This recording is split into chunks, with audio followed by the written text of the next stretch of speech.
Welcome to the Wisdom of Show. I'm your host, Simon Bowen, and every week I'm speaking to the world's greatest leaders, thinkers, and entrepreneurs about complex issues and impactful leadership. Join us in the Renaissance of Wisdom. Well, welcome to this episode of the Wisdom of Show, and I'm so excited about today's episode. My guest is Ed Catmull. Ed is one of the co-founders of Pixar Studios, a modest startup with immodest results, with extraordinary results. And everybody knows the story and the history of Pixar, the 5 Academy Awards, the movies it's produced. It took animation to an entirely different level.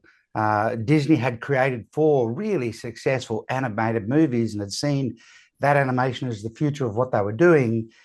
And then really Pixar established technology, software, animation approaches that in some respects came the foundation for the gaming industry.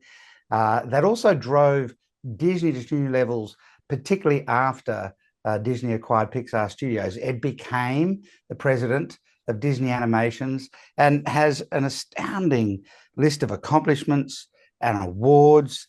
23 Academy Awards. I don't know where I got the 5. 10 Golden Globes, 11 Grammys.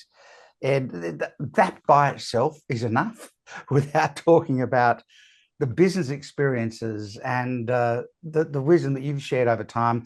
Your book that you wrote, Creativity Inc., is, it's a transcript of how to be successful in a world of creative pursuit and business. There are so many things that I could list. I just want to get into the interview. We are challenged in an increasingly superficial world, superficial politically, commercially, socially, in so many ways. And we need the wisdom of great leaders to be shared. And Ed, I'm really grateful that you've been able to give us this time for us to tap into your wisdom earned over so many years with such significant achievement. Well, it's my pleasure to be here. We're happy to talk with you. And that was a brief bio, right? Because it's a little bit awkward sitting there while someone's reading out all about you. There'll be a full bio in the notes, but it's been such an extraordinary journey, I'm sure, for you internally, but in terms of success, it's extraordinary by anybody's measure. And so I'd love to, the obvious place to start, which I'm sure you've been asked so many times, is this even, I know you went and studied science. They didn't have animation as an option for you, but you had this mix of art and science that you were particularly interested in. What was the expectation when you were a child, a teenager, about where you thought you'd go, what you would do? Could you have foreseen the kind of career that you built in those early stages, or does the career find you? I think is a fair question. A lot of younger people might actually be asking. Well, it's certainly true that all that took place was unforeseeable by anybody. Hence, they weren't my goals. I did have a strong feeling that I did want to make a difference in the world, and I still feel like. For some people, the difference might be to have a wonderful family. Well, that's something that everybody should have, or they want to have a career they're happy with. And for me, that fit into this category. If you want to do something which is good in the world, I didn't know what that was. So at this point, it's like following the interests. But the interests, and I understood this early on, the interests are going to change. It's the reason you study and you look and you're open is that the things you find interesting are going to be they're going to affect you, and they should affect you. That's what learning means, is that you see something around you and it's like, oh, I hadn't thought of that. So that was the approach I took with life. I came up, I grew up in a good environment with a good family. They were open. My mother thought that by going to graduate school, I was over-educating myself, and she wanted to make sure I kept my my bachelor's degree so that I could get a reasonable job in teaching. The default position, right? So, uh, be able to be a teacher. I was told the same thing, or work in a bank. If you get a good job in a bank, that would always be good too. And they are all actually critical roles in the world. The question is, what's the calling? And so I think it's interesting that you talk about, follow your interests first. You just knew that you wanted to do something good in the world, um, but it didn't seem like there's any tension to know exactly what that needed to be early on. It seemed like find out what your interests are, where your expertise, where your real passions might lay. Is that a fair summary or But statement? it is. Because originally when I was in high school, I wanted to be an animator, and then I couldn't actually see how to advance to a high level there because there weren't any schools for it even. Um, so I switched into physics. Now, there's something I've said to groups in the past. I switched from art to physics, and there's frequently a titter in the audience Mm. as if these two things are incongruous. But I never thought of them as incongruous. I actually think it's a problem culturally if people think that science and art and math and various other things don't belong together. I think you're richer if you actually combine different things together. But I switched into physics, and as I got near the end, I took a computer science course, and I was fortunate in that my first teacher in computer science later received the Turing Award, Mm. and which is like the Nobel Prize of Computer Science, and that's the way the uh, the computer industry looks at it. That's my first teacher.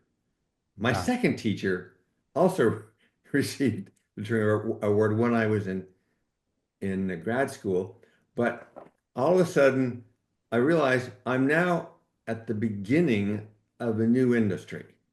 And this ah, was like really exciting.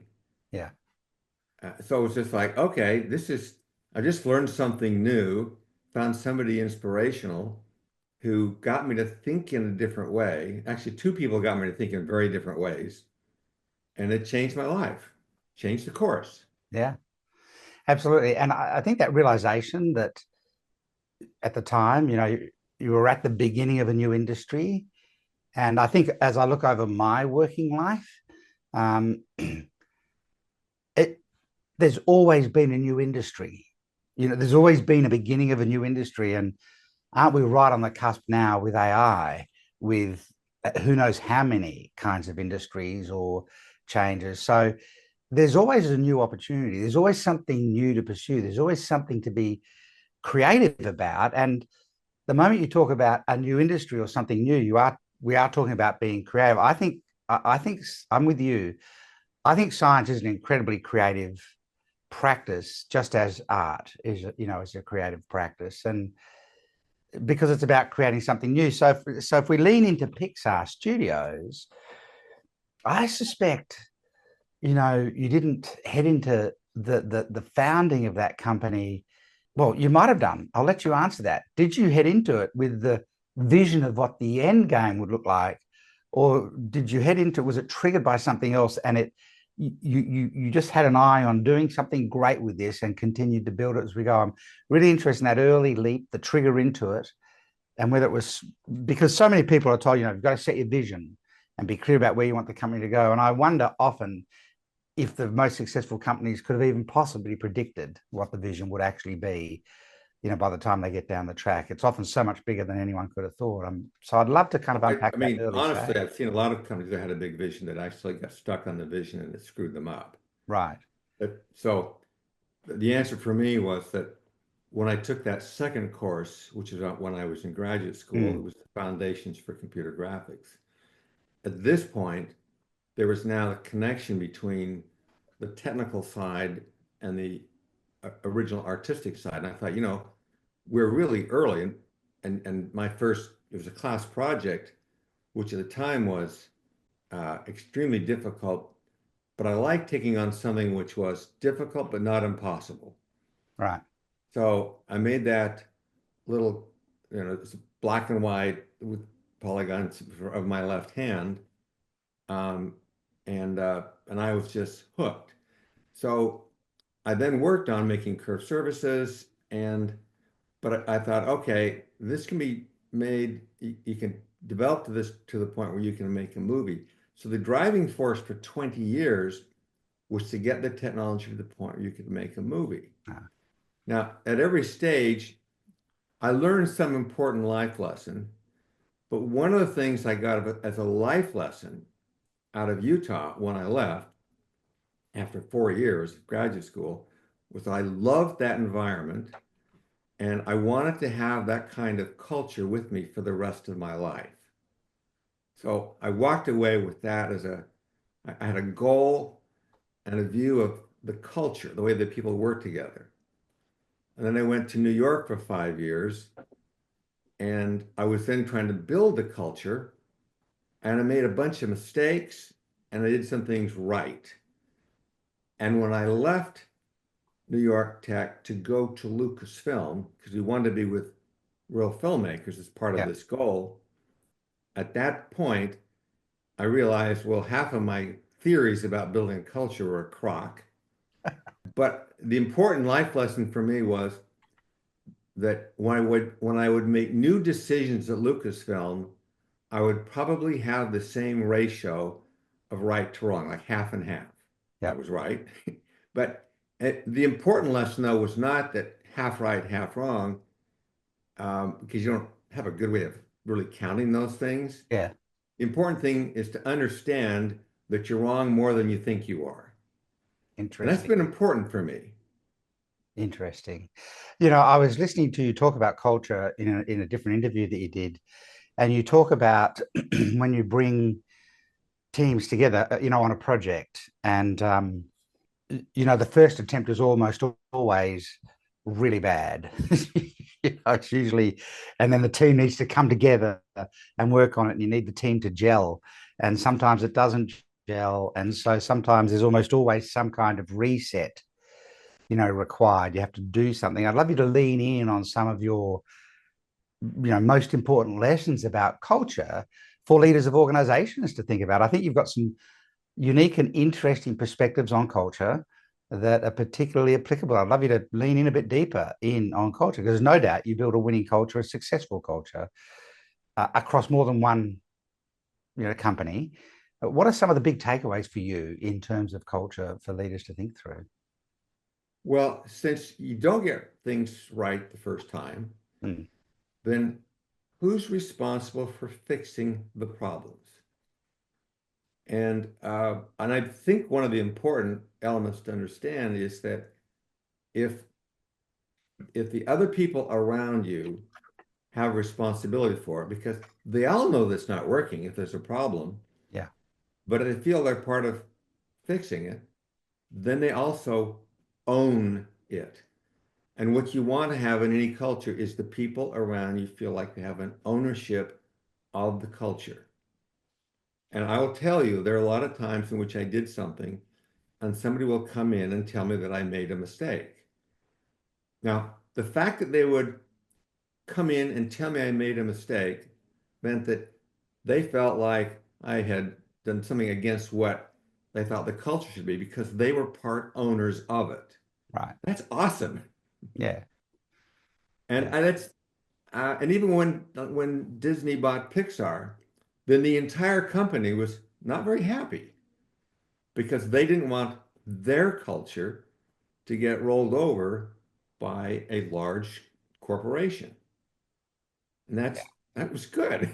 It's interesting when we talk about founder-led business, particularly in a heritage brand or a well-known brand or a brand that has qualities or traits or character about it. In my own work with companies worldwide, uh, we capture the core genius of a company in a single visual model. And the reason we started doing that was because founders will define a culture of how they want the company to show up. They work with their C-suite and their teams to define how we're going to organize ourselves, process, procedure, structure, those kinds of things. But there was this gap through the middle about what is the genius of the founder? Like, what is that unique perspective that the founder brings to the table? You bring a unique perspective through your own history of science and art and things like that. And what is that unique perspective that actually defines the starting genius of the company? And I wonder, if you experience frustrations as a founder, that what you saw could be or started to be diluted in ways that you didn't like. Where's the line for you in terms of actually we've got to hold on to this, that we don't go below that line? I know it's a very broad question, but oftentimes, I remember seeing an interview with Steve Jobs, and really he was expressing this frustration when Apple had changed from what he'd originally seen it to be and then came back. Is there this point of frustration where the founder genius, the founder sense of character of the organization is being diluted, and they have to figure out a way of making sure that it lives through the generations of the organization? Well, it's a hard one, and Steve also talked a lot because we were very aware of this because we talked about it even before Disney acquired Pixar, was that in the case of Walt Disney himself, who was a unique individual, he also uniquely understood within Disney at the time they were being built that technology was part of their development. So the first use of color and sound and matting and so forth. But there were two interesting things there. One is it was embedded in Walt, as indicated even by the fact that he worked on these parks because he liked the technology part of it and understood it. Yeah. But it wasn't embedded in the rest of the company. And when he died, that actually went away. I mean, the theme parks continue to do some good stuff, but in terms of the filmmaking side, that spark and understanding was gone. And the second thing was Walt said one of his responsibility was to find a successor, but he didn't do anything to find a successor. He just said it because it's the responsibility for any leader to think about who the successors would be. But acknowledging it and saying it isn't the same thing as doing it. But Steve was very aware about that, and we talked about it. Now, the interesting thing was that you can't repeat the start of the company. I mean, you did it, you built it, and you can't do the same thing over again because the world has changed. Yeah. So that's part of the tension, is the thing that made you unique, you can't do it again. The second part is the people that helped build it, they're getting older, their kids are growing up, and their desires in life change. So they're all still there. So how do you open up the avenues for the people to come up below because the attrition rate is pretty low? So these are like hard problems Yeah. a lot of companies deal with, and it's kind of disguised if a company grows quickly because everybody's got the opportunity to rise until at some point where things slow down, then you've got these other pressures in place. And so while we talked a lot and thought about it, there were different skill sets. I brought in the person who's currently the president of Pixar quite a while ago because he had the ability um, to be the leader and do it. But he's a different person than I am. And I know down at Disney, this question of the ownership was more difficult because of the legacy of Disney. Mm. So it's hard to say to the people in the animation studio, oh, you own the culture at Disney Animation, because they sort of did, but they sort of didn't because they were next door and they're part of a larger corporation. They take pride in the corporation, but it's not an easy thing to do. And Yeah. as you go, because different companies have different kinds of issues or problems, But I think part of it is to acknowledge what it is that's unique, and also to make it so that people who succeed you uh, own what it is, and whatever they own is going to be different than what was there when you were there, because it's not stable. It's just not. It can't be stable. So are there any particular traits that you think are important to look for in that succession thinking? So obviously they will end up having to do something different to what the founder built, because you can't restart the company. That's already happened. They're in a different world. New industries are emerging, new technologies are emerging. But are there any traits at all, not skills, but traits that you think are really important in leaders that anyone should be looking for when they're trying to figure out who the succession pathway is going to be through? Well, I think an important one, and I don't hear it talked about very much, but it's to get the people around you to feel the ownership of the culture. Mm, Now, I will say in large corporations, the people who rise to the top have a characteristic such that their ambition and they're ambitious, and their goal is to become the new CEO.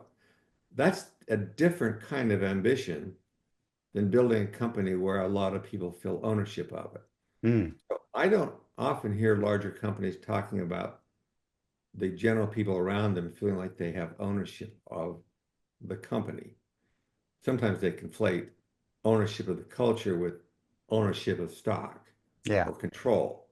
yeah, So these are really difficult issues. And frankly, when it comes to difficult issues, most people, not all, but most people would rather focus on things which is easier to understand, which is the actual stock or ownership or their power position within the company. yeah, And most of the forces on CEOs has to do with short-term market pressure. Very damaging. And I've only known a few who can actually overcome that. Steve being one of them. It's actually pretty remarkable. He had the ability to ignore the short-term pressure and think about the long term. It's interesting. I hear myself saying a lot to leaders of companies when we're working with them that you manage the tangible, but you have to lead the intangible. And there's a lot of principles that sit underneath that. But it's largely the intangibles, one of which is people, that tends to drive, the greatest levels of success. Another one is responding to opportunities that you never expected when they come, and dealing with risk and threat that you never expected when they come. Those things are all the intangibles. The tangibles of structure, share price, et cetera, Right. are different. So one way I've had of expressing it is, if you ask leaders, what are three things that you have to do? Like it's called three values. You wouldn't necessarily call them a value, Yes. but a company does have to make money. Yes. Um, a company should make a good product, and the company needs good people. So those are three things you'd say, okay, you need to have those. Mm. So then the question is, which is the most important? So if you were to ask people which is the most important, then you'd probably hear either they're all equal, or the product's the most important, or people's most important. So all right, so those are the words. What actually drives their decision? Yeah. The profit is the tangible. It absolutely drives the decisions. The second is the product. Third is the people. So what you end up with is an inversion of the values. Mm. And that's the thing you're talking about in terms of tangible versus intangible, is that the intangible is in fact the thing you have to worry about for the future, but its value gets inverted because of the things they can measure, Yeah. or they want the money or the market pressure. Yeah. You get fired if you don't make money within 2 years. I'm sorry, a 2 year time frame is not good and doesn't apply in 10 years from now. Yeah. Interesting.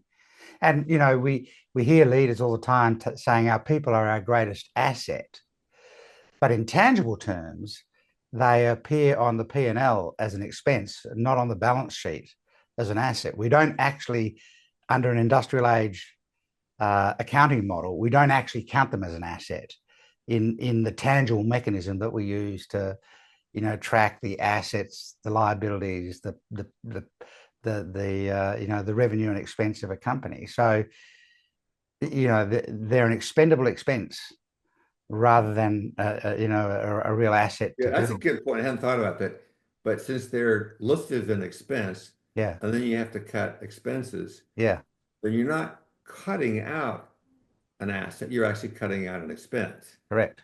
So it got turned upside down. Yeah. We've turned them into a tangible feature on a traditional way of accounting for company, flow of money and value in a company. Turn people into a tangible thing, which is an expense on the P&L. We don't count them as an appreciating asset. But the first thing a company does when they come under pressure is not sell off all their infrastructure. They cut, you know, operating costs and things like that. So it is a bit interesting to have that leadership vision that 2 years right now doesn't count in 10 years' time. And I love those three things. It must make money. It must make a product. It should make a product that's good and does good things and great people in an environment they want to stay in. I'd love to um, I'd love to jump into innovation and creativity a little bit. You talk about the three kind of types of risk as well, and you have a lot of interesting things to say around, um, uh, you know, innovation through constraint, through financial constraint or technological constraint. So let's kind of leap into innovation and creativity a little bit and unpack some of your thinking around, because there's no doubt in all of the companies you've been in, they must have been wildly innovative and creative environments that people are in. Yet, you have said the first cut of the movie you're trying to make is always usually bad, and then we've got to rework it. And so I guess there's a lot of, we did it, that's a bit stunned, but it's not good. We're not happy with it. And so I wonder if people have a simplistic view of innovation and creativity versus actually the real work, the stressing with constraints and things like that actually goes on in highly creative environments. But, perhaps you could lean in on innovation and creativity for me from a leader's perspective. I mean, the one thing to note, because of the path that I came in, which is through computer Yep. graphics and making imagery and so forth, but I did understand that the underlying technology was changing at an increasing rate. Hmm. So the sort of the stand-in term for it was Moore's law. Yeah, yeah. Um, but it isn't actually the material thing that took place. It took a while to figure this out. If you look at compute performance per dollar, it has actually increased at a compound rate of 40% per year for 60 years. Okay, so that's an astonishing amount. So what that means is, while you can't count on that rate continuing for, let's say, more than 10 to 15 years, I mean, the fact that one for so long was completely unforeseeable, but you could count on it for like 10 or 15 years. That means that things are going to change. So if you understand that, then you learn not to become attached to the way you're doing things. And that's the biggest problem that a lot of companies have. Even in the computer industry, companies were attached to their current model, which was short term. Hmm. I mean, for instance, no workstation company has survived till today because they were very successful and they were attached to the model. The model was based upon a rate of change that their engineers knew about, but the leaders didn't. And at the time, I thought this is just bizarre. How could I not know this? It's not like they're off in Hmm. some other unrelated industry and this thing is coming, this is going to catch up with everybody at some point. It's like they're in the business and they couldn't do it. So this is a mystery that I had to think about for quite a few years. This is off to the side. Well, meanwhile, we're making decisions based upon the fact that it is going to change. And when Steve Jobs bought us, he understood it intuitively. It's going to change. Now, that rate of change is now affecting pretty much everybody, Yeah. um, which means that every industry is going through the same sort of thing. So, how do you think about the change? Because almost every place you are in, you're going to see that. And people aren't typically equipped to think of that kind of change. So, as an example, the amount of compute power that's on either your smartphone or your computer will increase by a factor between 40 and 100 in the next 10 years. So that can't help but alter a lot of things that are going on. And AI is already interesting and demonstrable as having some value across a number of industries, Mm. although highly unpredictable. But the amount of aggregate computing in the world in the next 10 years will increase by a factor of 1 million. So how do you think about this Mm. when you run your companies? I mean, you think about how you prepare your people or how you have them help prepare you, because usually there are people in the company who actually know more about it than you do. That's an asset, as we were saying. So you want that, and you want to have people in there who actually really get that and make it an exciting part of the growth of business. And when they do that, they then feel like they have some ownership in the outcome. So I'm kind of trying to tie the different pieces together, say that they're all related. Yeah. And that's the creativity. It's responding to the change, which will create not just new opportunities, but allow you to respond to some rather difficult things that are coming. There's no question about it. With some really difficult times coming. It is really interesting. I mean, I could ask you about AI right now. It'd be kind of the perfect time. And in a lot of my podcasts, I'm asking people about where do they see AI where do they see AI taking the world? I think what you've opened up is a really interesting perspective coming out of this line of thought about innovation and creativity, which actually is not talked about much, Ed. Everybody talks about, you've got to be great at managing change these days. I think managing change is actually pedestrian. It's just one of the givens of leadership. What you've opened up is the pace of change and the rate of change. And leaders and founders of companies, I agree with you, as you say, need to be so aware of the rate at which change will come at them and their people. That how do you lead a company where people can respond in a way that makes sense with the sort of innovation opportunities and the opportunity to lead in such a fast-paced world? And it is unsettling for a lot of people. What was it like being around people like Steve and others who understood the pace or the rate of change? I mean, some of the conversations that all of you found yourselves in, it must have. I'm guessing it's almost like what's the inside kind of thinking that was going on. Then when you step outside to other companies that are not thinking that way, there must have been chalk and cheese in terms of we're thinking in terms of this exponential rate and where we'll be in 10 and 15 years. And then you find yourself in forums with other company leaders that are just talking about it's all about today, the next 2 years. What are some of the big differences in the styles of conversation that you noticed? Well, I believe that a big difference has to do with what's your mechanism for correcting for mistakes. So what's your self-correcting mechanism? How do Right. you arrive at the truth? So Yeah. if you start with the premise, which I think is the correct premise, is that it's highly unpredictable. And as is, if things went on a linear basis, life is still unpredictable. It's Mm. very unpredictable. But now if you add on top of this a rate of change, which is not intuitive, my brains are not wired to think about this Yeah. accelerating rate of change.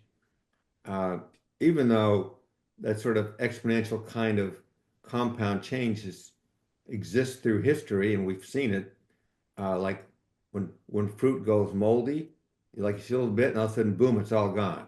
Mm. Right? Or you get sick. You feel a little something, then boom, you're really sick.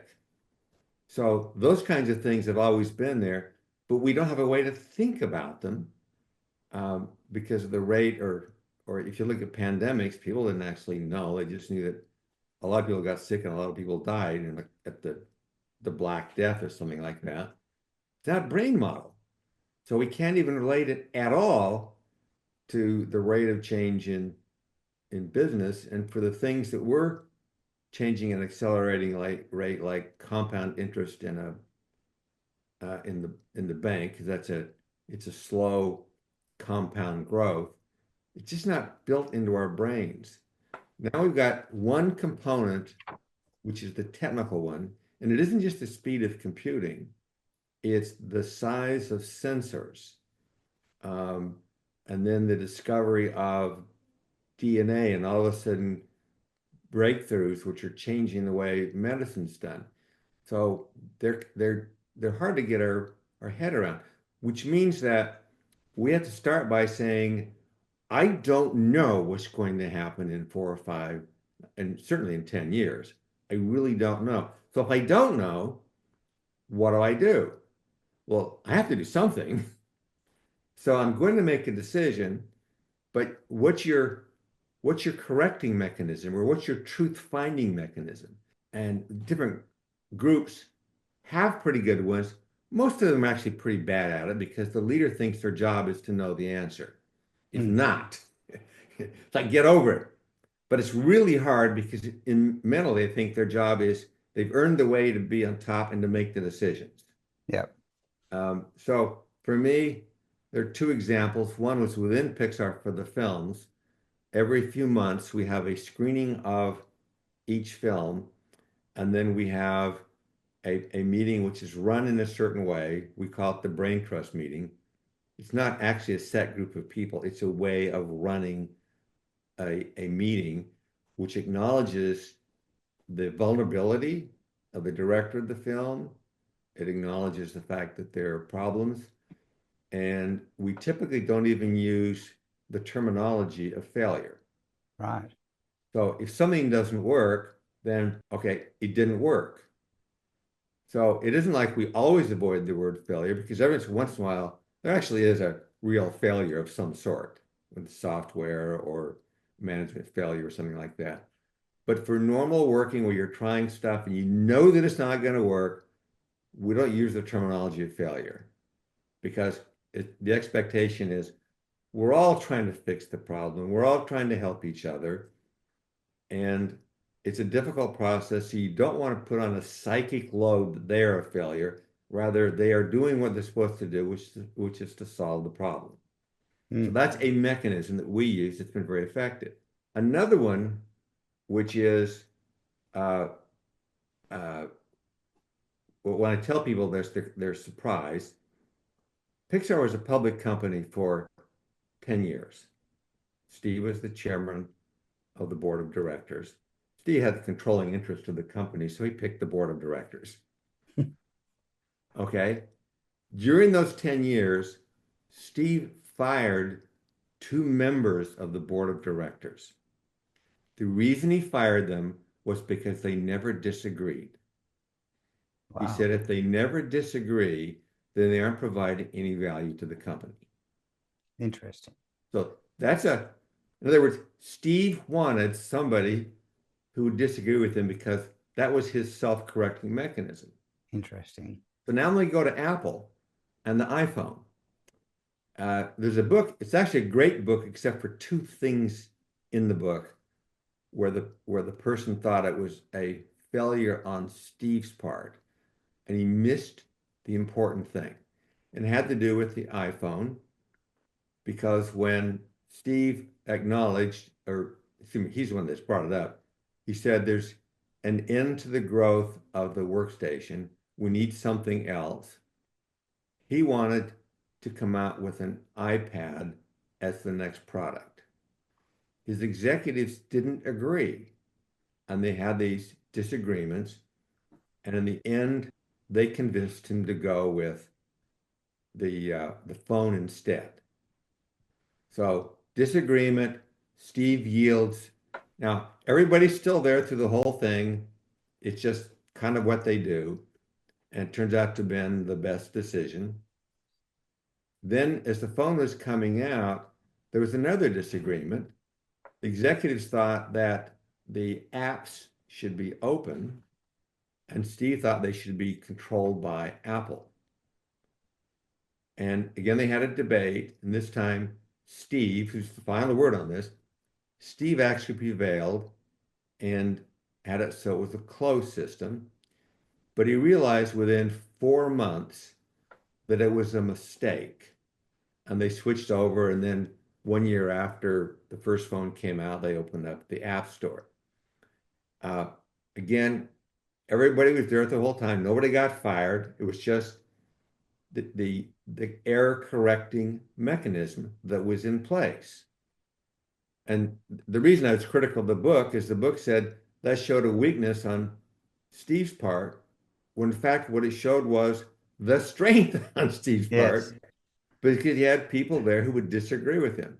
And Yeah. he valued the fact that he had this debating and sometimes intense debates. Just like within Pixar, the debates over a film were really intense. They weren't personal. They were about how you fix the problem. And they were passionate. Let's say they were intense debates. And if you didn't know these people, you would think they were arguing. But they weren't, because it wasn't. It was focused on the problem. That notion of the error correcting mechanism is really important. It's very subtle. My guess is that most CEOs think they've got a good error correction mechanism. And I would argue that most of them don't. They Yeah. have crappy ones. Yeah. There is so much that we could spend time unpacking in that last block that you shared with us. There's really some counter corporate cultural type. There's a lot of counter corporate cultural thinking in that, not least of which is the leader needs to have enough sense of self that not only are they happy for people to disagree with them, it's something they perceive as a necessity. I want people around me who are going to challenge the thinking, so we get into robust debate, a brains trust kind of conversation. You said something early about the brains trust, which I thought was pivotal. That was respecting the vulnerability of the director. So these people have done the job that you asked them to do, which is create something new, and it will almost always never be the finished perfect product yet that we were looking for. It won't be great, but now we've got a starting point. Let's solve the problems that we've got inside of that, but in a way that's respectful for people, bringing great debate to the table. I'm guessing in a play the ball, not the person style. I mean, there is a blueprint in what you just walked through. You also made another statement that leapt out at me when you were talking about Steve, and he wanted to release the iPad. We were talking before about the exponential rate of change. And you said he had identified that we were really at the end of the evolution of the workstation. And so one of the things that leaders can obviously do is, and also when you talked about your career, you had these two lecturers who both won awards, and you realized you were at the start of a new industry or a new, a new technology, if you like. One of the things that we could do to help think about that exponential rate of change is to recognize when something is ending, at least, or when we're at the start of something new. We might not know where it's going to go, but are we at the start of something, or are we at the end of something? And are these pivotal points the things that leaders really need to tap into? But they don't have to have the answers in terms of what the end outcome is going to look like. It's a very different way of leading and managing it. It's a different way of thinking about leadership and management, because of that thing that the leaders think they've got to have the answers to everything. There must be a real sense of self in leaders in that kind of environment, or required in leaders in that kind of environment, that I can let the people around me unpack this. I can let them own the culture. I can let them collectively really tackle the problem. We can have robust debate. It doesn't mean we don't like each other. We're at the end of something. We're at the start of something. There must be a quality of leadership that isn't defined in all the normal leadership texts for someone to be like that, for someone to be like a Steve or like you, actually. Do you have any insight into what that quality of leadership might be? Well, I mean, it's a tough one because I've wrestled with is, um, what is your actual goal? Mm. Goal in life is to be in charge. Then I think that gets in the way. I think a lot of the, man, I don't know that many personally, but it feels like some grew up in industry, but they didn't start off with the goal of being in charge. It's one of the things that uh, I'm I don't like about certain kinds of schools because they encourages people will go into a program because their goal in life is to be in charge of something, or their goal in life is to be rich. And often they actually do achieve those goals. They're not terribly good goals. Uh, I do think I always felt it was a better goal to actually do something good in the life, not just be Mm. in charge or get to be rich. And even frankly, with at Pixar on the Brain Trust, when we went to the Brain Trust meetings, yeah, it's fun to give notes. I would occasionally give notes, but I can only think two times in the history of Pixar did I make a note which had an impact on a film. I was really proud of one of them, like, oh, good, I did something and it affected it. But it wasn't my job. Mm. My job when I went to these meetings was not to be the one that knew about filmmaking. It was to look around that room and say, is this working? How are they doing? Is somebody grandstanding or are they holding back? What are the dynamics in the room? That was the job. And these That's people knew a interesting. lot about filmmaking, or if you go into any field, like they know things I don't know. I don't yeah, the whole idea is how do you get them to work together and have each one of them contribute the most? And you say, well, okay, some people really help others, or some are offer a lot, and then uh, my interpretation of some people on what they contributed, I would later learn was wrong. Okay, that was interesting. It was wrong, or the conditions have changed. What was done then was right, and now it's no longer correct. Like it's just that in itself is an interesting task to be engaged in. And while I started off being really interested in technology, I found that working with people is like, that's really interesting too. It wasn't that the other wasn't interesting. It was like, this is really interesting. Yeah. Yeah. People are the ultimate software, aren't they, really, in so many ways? Like I think you provided a nice little summary actually of what is that lead, what are some or one of the differences of a leader in that environment. And a lot of people focus on leadership from the perspective of what am I achieving, which might hold you back in a world that's changing at an exponential rate. That statement you made, maybe leaders of really successful organizations in an exponentially changing world don't come from the perspective of what am I achieving, and instead come from a perspective of is this working? If every leader in a company occupied their mind with that question constantly, is this working? And then how do I need to get my people engaged in that in a way that is respectful, acknowledges the vulnerabilities that people might have who tackled a problem for us and didn't get it done perfectly, because why would we expect that they would? At least they were willing to step up and tackle the problem. The director was willing to step up and make the movie. That's a good thing. Let's respect the vulnerability of the director and then ask, is this working?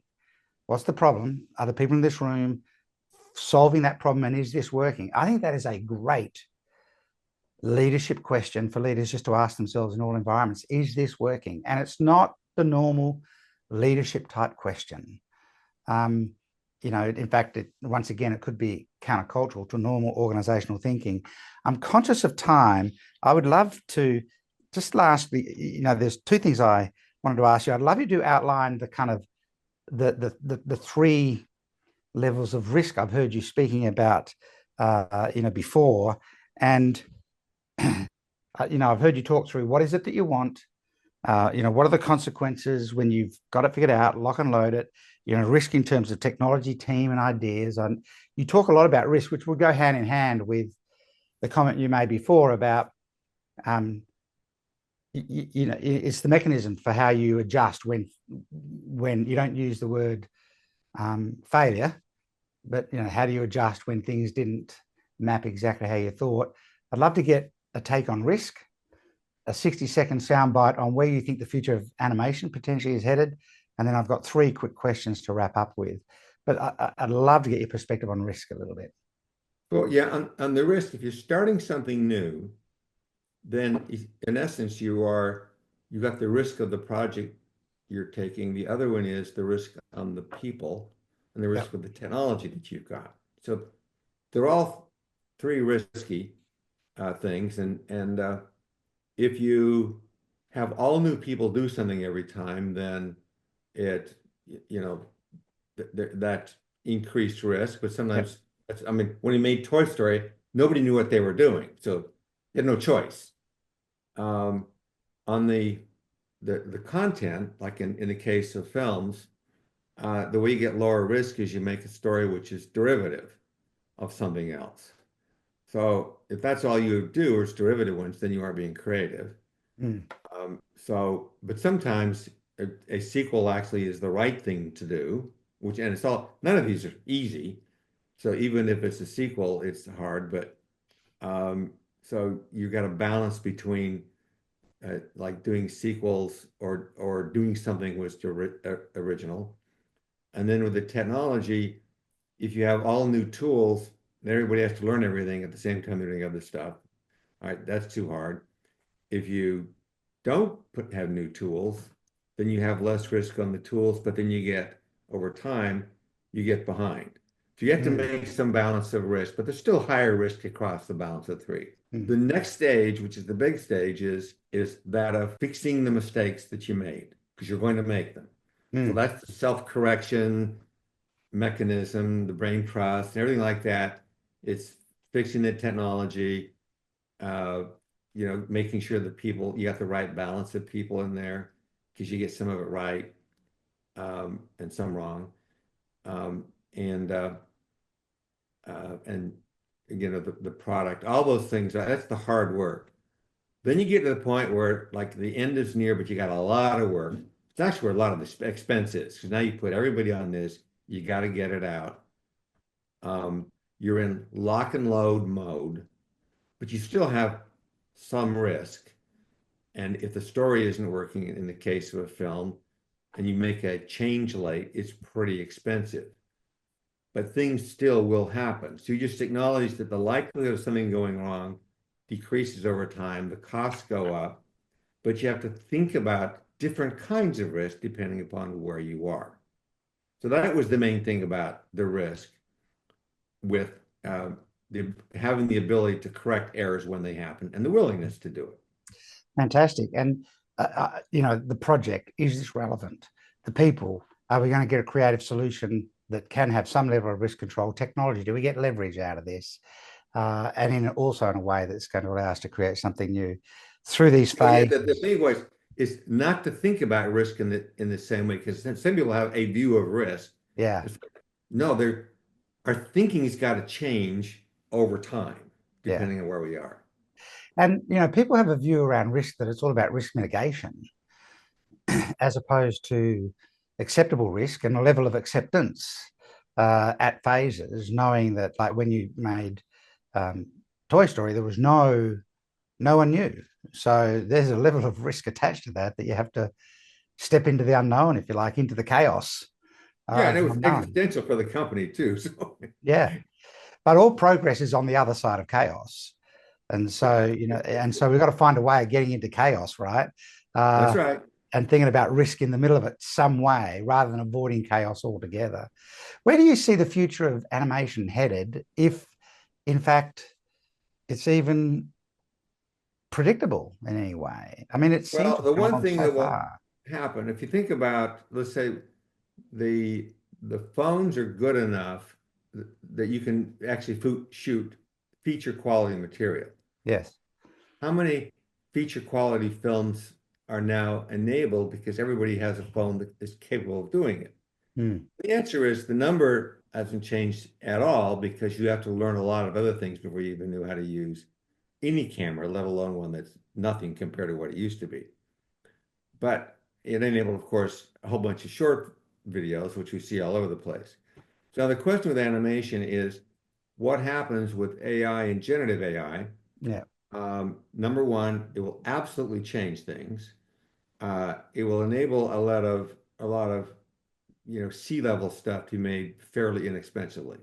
Well, that's without a doubt. When it comes to telling a good feature-length film, then the question I had while we were making the films was, what's the optimal number of people? Because a lot of people are adding creatively to the film. Now, I didn't know the answer to that because we couldn't run the experiment because the tools weren't in place to be able to run the experiment. My guess is, I mean, at the time, my guess was it's probably about 100 people for optimal creative input, regardless of the tools. Mm. So generative AI is now not quite practical for filmmaking. It's clearly being used for, or starting to be used for special effects, where I expect some fairly rapid development. Uh, but I don't know the number for a high quality film such as you get out of Disney or Pixar. Just that it will be a smaller crew. And the people who work on the films know that when you have too many people, it slows you down. It's like Yeah. if you make a change at the end, you've got a big cruise liner to shift directions when you actually need to change directions. And it's more difficult at the end. So, other than the fact that it's going to change substantially, it's pretty hard to predict just how much. And given the different economics with feature films now, because of zooming, then the industry actually knows that they do need to change. And they don't have a choice. It's kind of existential for the industry. The costs need to come down. So it's good for filmmaking, but it does mean that it's a different size crew. Yeah. And of course, um, whatever the animation technology might be, a feature-length film still has so much hanging off the story. And is it a story that people relate to and want to go and watch and see? And so there's still this significantly human dimension, right? That people want to go to a film that creates an emotional response in them, that entertains, that draws them into the story and everything else. And, you know, that idea of story, relatable, relevant story is a human dimension at the moment, at least. So you could have all of the animation technologies around, but as you said, there's a whole lot of other skills other than just using an iPhone to take video. There's a bunch of other stuff that actually has to go on, you know. Yeah, it's so the generative AI will have an impact without a doubt. Yeah. But we also know that there are things that are unpredictable. I mean, I was just reading an article this morning about um, that when they put solar power in, it was, I forget which, Pakistan or something like that, in order to reduce the consumption of oil. What it did do, and it did do that, but it also increased the consumption of electricity. Yeah. So, and that wasn't the predictable part. No. So it's Yeah. a, you Right. know, AI is going to enable some things. It's going to make certain things cheaper, but what does it enable in terms of usage? I don't know. Yeah. It's going to it will drive demand on other things, not least of which is computing power and things like that. Ed, I'd love to finish off with some quick response questions. Um, if you could have time traveled to any period in history, you're obviously a thinking person. If you could time travel to any period of in history, where would you go to and be a fly on the wall? Where would you go to, and why would you pick them? Well, when I would commute back and forth to work for over the years and listen to these books on tape, or actually it was the teaching company, went through all of world history. So Mm. it was awesome, through Egyptian, Mesopotamia, the um, Greek, India, China. It's like I I kind of like to go to all of them. There's unknown things that took place with each one of them, and they got the written records of the survivors, but there are a lot of things they don't know. So you'd like to see, okay, what really took place there? Yeah.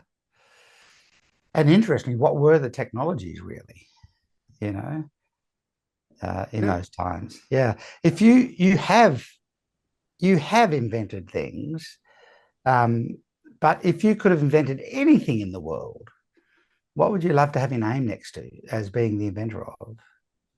I feel, part of the current history, it feels like, well, I'm not sure that I would have wanted to invent something else that somebody else did.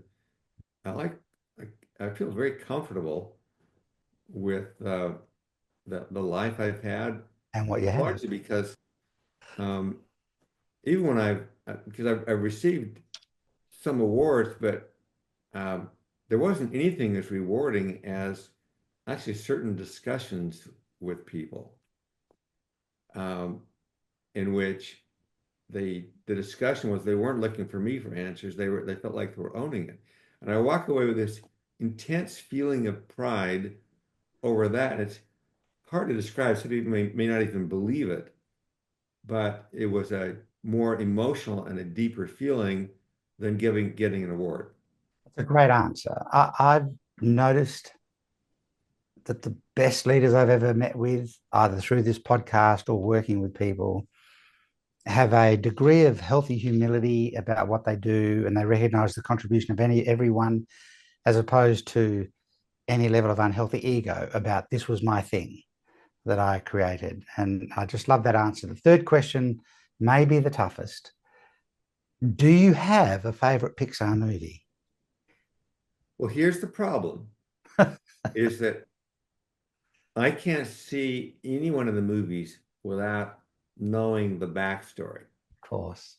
The movie for me is the backstory.